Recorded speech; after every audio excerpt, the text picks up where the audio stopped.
Put your hand on something solid, a desk, a wall, your own knee. Feel that? That firmness? That resistance? You're touching it, right? You can feel it right there under your fingers. What if I told you you're not? You have never touched anything. Not once, not ever. Not a single atom of your body has ever made contact with a single atom of anything else. There is a gap right now between your hand and whatever it's resting on. A space so small no microscope can see it, but it's there and nothing can close it.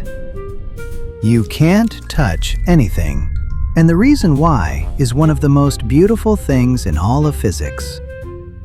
Let's zoom in, way in, past the skin, past the cells, past the molecules, down to the atoms, the building blocks of everything you've ever seen or touched.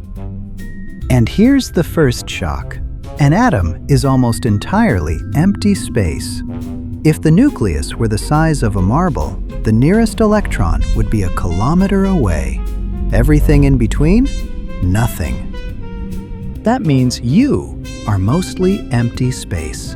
The desk is mostly empty space. The wall, the floor, the planet, almost entirely nothing. So why doesn't your hand just pass right through? Because of a force. Not gravity, not the strong nuclear force, the electromagnetic force. And it's not pulling you, it's pushing. Your atoms and the desk's atoms are repelling each other, like two magnets pushed together the wrong way.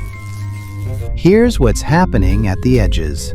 Every atom is wrapped in a cloud of electrons, tiny charged particles buzzing around the nucleus. And electrons are negative. They carry a negative charge. When your hand gets close to the desk, it's your electron clouds meeting theirs, negative meeting negative.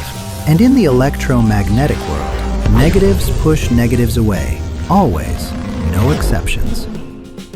That push, that electromagnetic repulsion, is what you feel when you touch something. It's not contact, it's a force field. Your hand is hovering above the desk right now, suspended by an invisible wall of electromagnetic force. And it goes deeper than that. The electrons in your hand, they don't even have a fixed position. They exist as a probability cloud, a blur of maybe here, maybe there. You can't touch what doesn't have a definite location. So if you're not actually touching anything, what are you feeling? When you press your hand against the desk, what is that sensation? Where does it come from? Your brain. Your brain is interpreting electromagnetic resistance as solid. The repulsion hits your nerve endings, and your brain translates that signal into, I'm touching something hard. But it's a translation, an interpretation, a beautiful, useful lie. And it's not just you. Nothing in the entire universe actually touches anything else. Every object, every surface, every collision, it's all electromagnetic repulsion. Atoms pushing atoms, clouds bouncing clouds. When you walk, you don't touch the ground. You hover above it, held up by electromagnetic force, surfing on a cushion of repelling electron clouds. Right now, every step you've ever taken. When you hug someone, your atoms never meet theirs. The warmth you feel? Infrared radiation crossing the gap. The pressure? Electron clouds in a standoff. The closeness? Real. The contact? An illusion your brain built for you. But here's what gets me.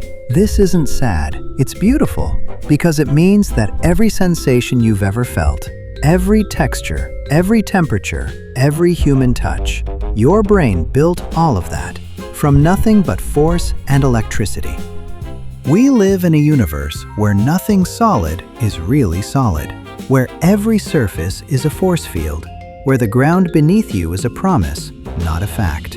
A universe of ghosts, pretending to be real. So next time you hold someone's hand, know this, your atoms will never meet. But the force between you, that's real. And honestly, that might be the most intimate thing in the universe. Two clouds of nothing, pushing back against each other and calling it love. If any of that just made your brain tingle, hit subscribe and tap that bell, because trust me, next time, it gets even weirder.